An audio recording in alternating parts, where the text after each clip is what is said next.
Gazette du Togo, une vision sur l'actualité togolaise et sur le monde.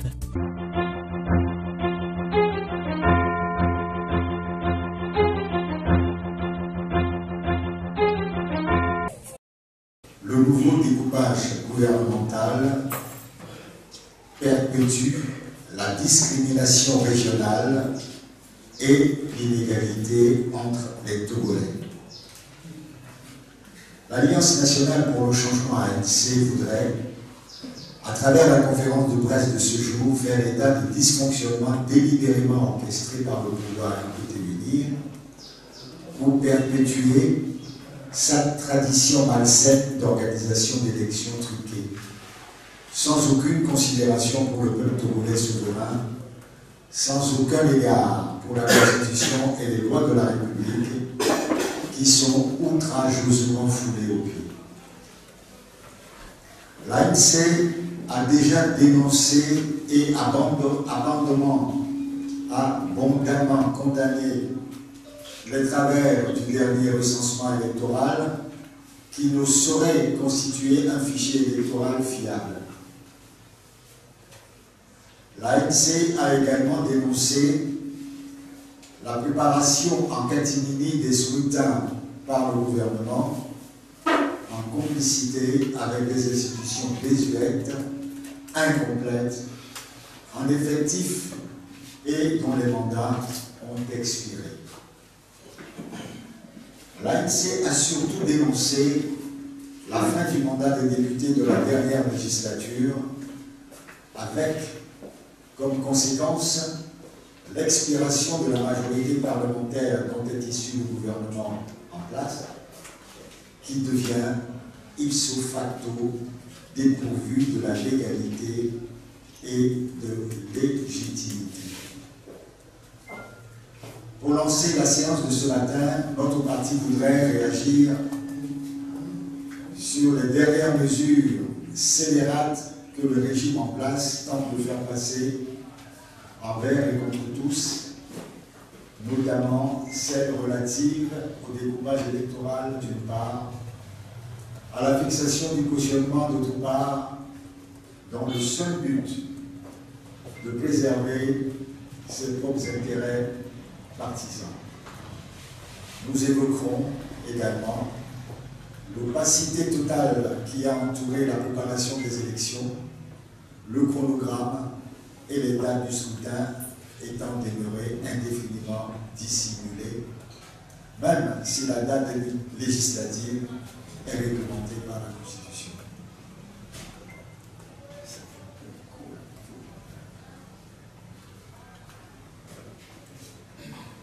Le découpage électoral 2024.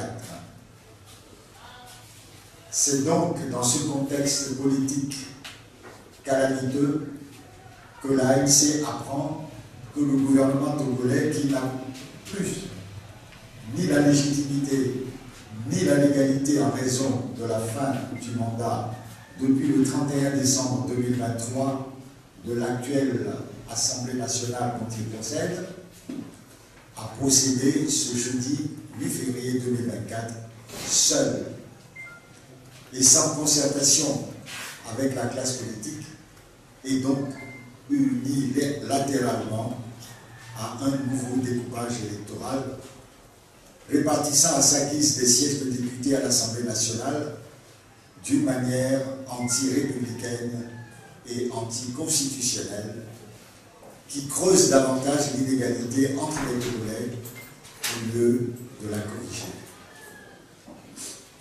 L'ANC exprime ici son désaccord total avec ce nouveau découpage gouvernemental pour les élections législatives et rejette avec force tout découpage électoral établi en violation de la Constitution et du code électoral en vigueur. En effet, l'ANC note avec regret et indignation que le régime RPT-UNIR continue de piétiner le peuple souverain ainsi que la Constitution et les lois de la République en adoptant une fois encore une répartition arbitraire des sièges des députés pour servir ses intérêts partisans. Le communiqué du Conseil des ministres du 8 février 2024 indique qu'il est tenu compte des critères géographiques, démographiques et spécifiques, alors que manifestement l'utilisation de critères géographiques pour procéder au découpage électoral en ce qui concerne la représentation nationale ne répond ni aux dispositions des articles 2, 5 et 11 de la Constitution, ni à l'article 203 du Code électoral, lesquels articles consacrent l'égalité des Togolais en droit et en dignité, quelle que soit leur résidence sur le territoire national. L'ANC note également que le gouvernement, par son mépris des institutions de la République, n'a pas daigné tenir compte des recommandations de la CNDH qui, après avoir fait le constat que, je cite, les préoccupations relatives au découpage électoral sont réelles et récurrentes et nécessitent un règlement urgent. Fin de citation. A demandé des discussions entre les acteurs de la classe politique en vue d'aboutir à un découpage électoral consensuel. Or, non seulement le nouveau découpage gouvernemental ne règle pas les déséquilibres contenus dans le découpage précédent, mais au contraire, ce nouveau découpage est encore l'occasion pour le gouvernement, désormais illégal et illégitime, de perpétuer les disparités criardes qui créent des catégories de Togolais inférieures ou supérieures aux autres, suivant leur région d'appartenance ou de résidence. Ce qui est, ni plus ni moins, la perpétuation de la ségrégation régionale à la manière du système d'apartheid qui jadis a ravagé l'Afrique du Sud. À titre d'illustration, le tableau ci-dessus, page 4, dresse un état comparatif du découpage électoral 2013 constaté et du découpage 2024 que le gouvernement vient de fixer arbitrairement. Et c'est vraiment scandaleux quand on voit venir les 882 695, 6 sièges de députés, 6. Au même moment, la région de Kara, même population, 985 512 habitants, 19 sièges de députés. 19 contre 6. Quand on regarde la préfecture du Golfe, 1 307 681 habitants, 8 sièges de députés. Pendant ce temps-là, Karakina, qui a moins d'1 985 000 habitants, 19 députés. 19. Plus du tout. J'ai tenu à le rappeler.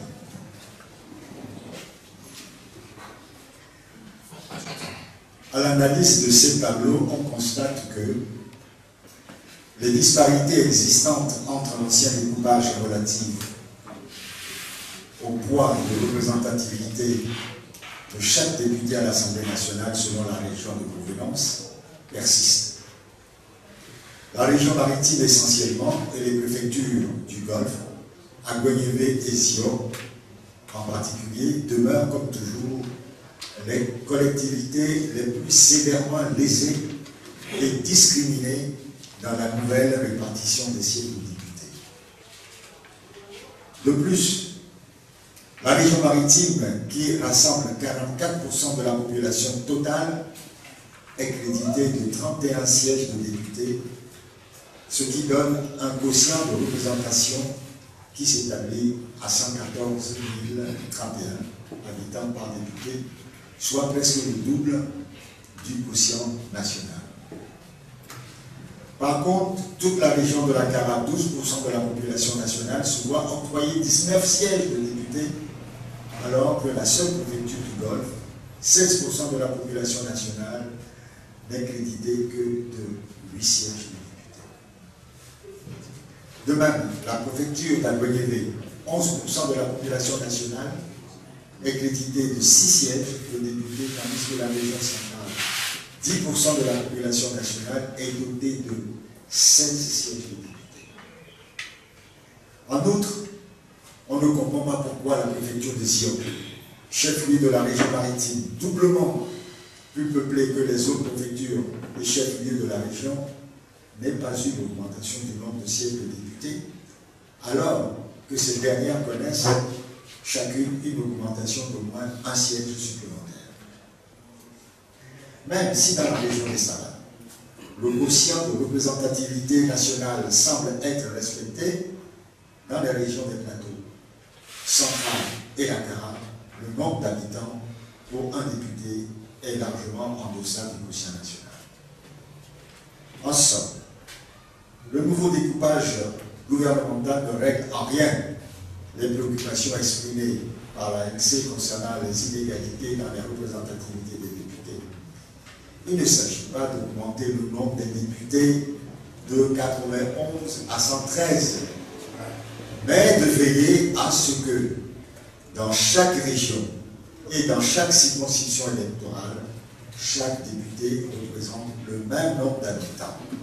Autrement dit, il s'agit de supprimer les discriminations actuelles en veillant à la légalité du poids des députés au sein de la représentation nationale. Ainsi, le nouveau découpage gouvernemental de février 2024 n'est que de l'enfumage puisqu'il ne change rien aux inégalités criardes dénoncées depuis toujours par l'ANC. En effet, comme dans les découpages précédents, les tableaux de la page 4 montrent clairement qu'un député de la région de la Kara vaut encore plus de 2 députés de la région maritime. Un député de la région des plateaux vaut encore plus de 2 députés de la région maritime. Un député de la région centrale vaut encore plus de 2 députés de la région maritime. Et un député de la région des plateaux vaut environ 1,5 députés de la région des Sahara. L'ANC en appelle au bon sens et à l'esprit républicain du gouvernement et de toute la classe politique togolaise afin d'œuvrer à un découpage électoral conforme à la Constitution et au Code électoral pour régler une bonne fois le problème de l'inégalité du poids électoral ou du quotient de représentativité des députés à l'Assemblée nationale. Le cautionnement pour les législatives.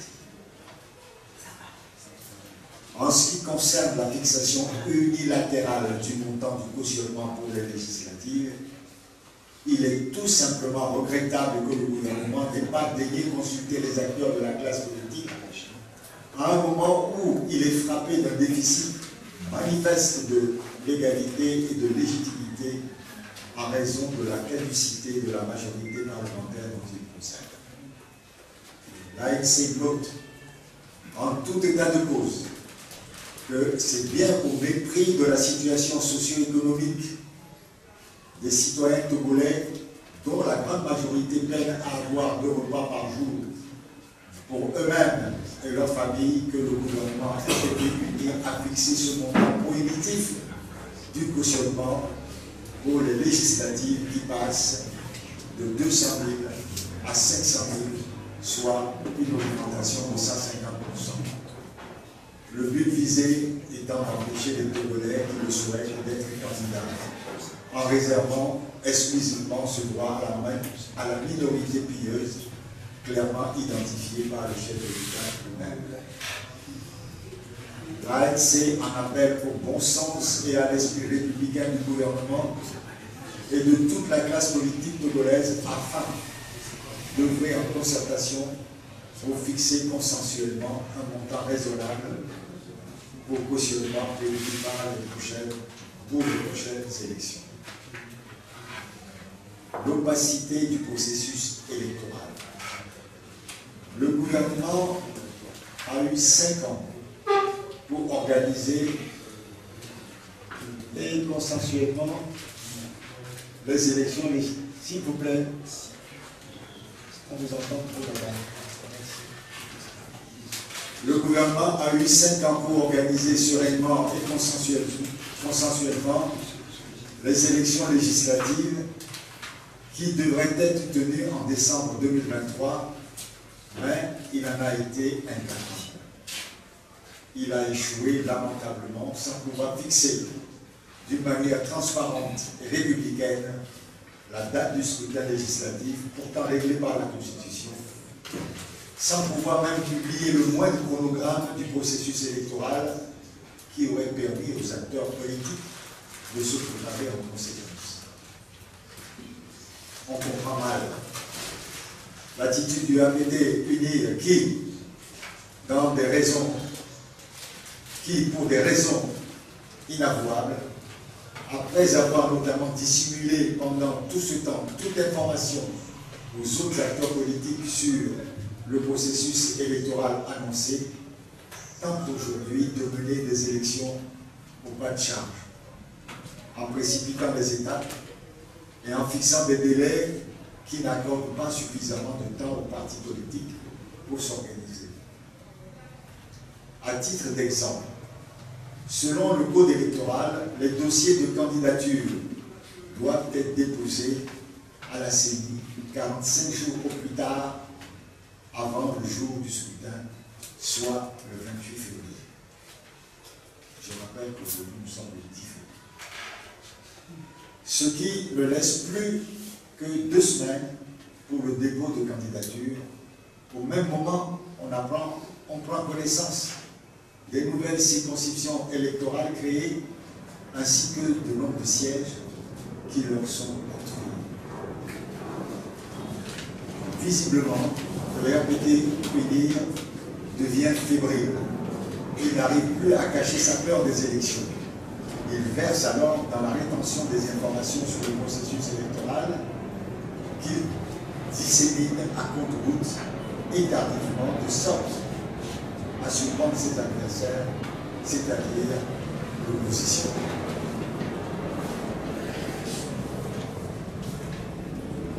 L'ANC estime qu'un délai conséquent doit être accordé aux acteurs politiques pour le dépôt des dossiers de candidature, quitte à revoir la date des élections, qui peut être arrêtée de manière consensuelle.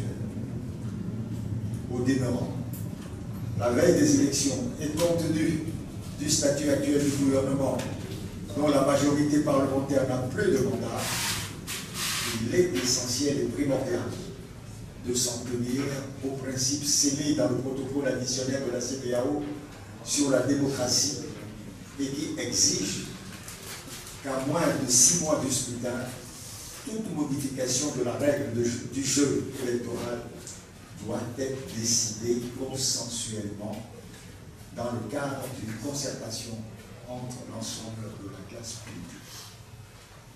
Fait alloué le 10 février 2024 pour le Bureau national, son président Jean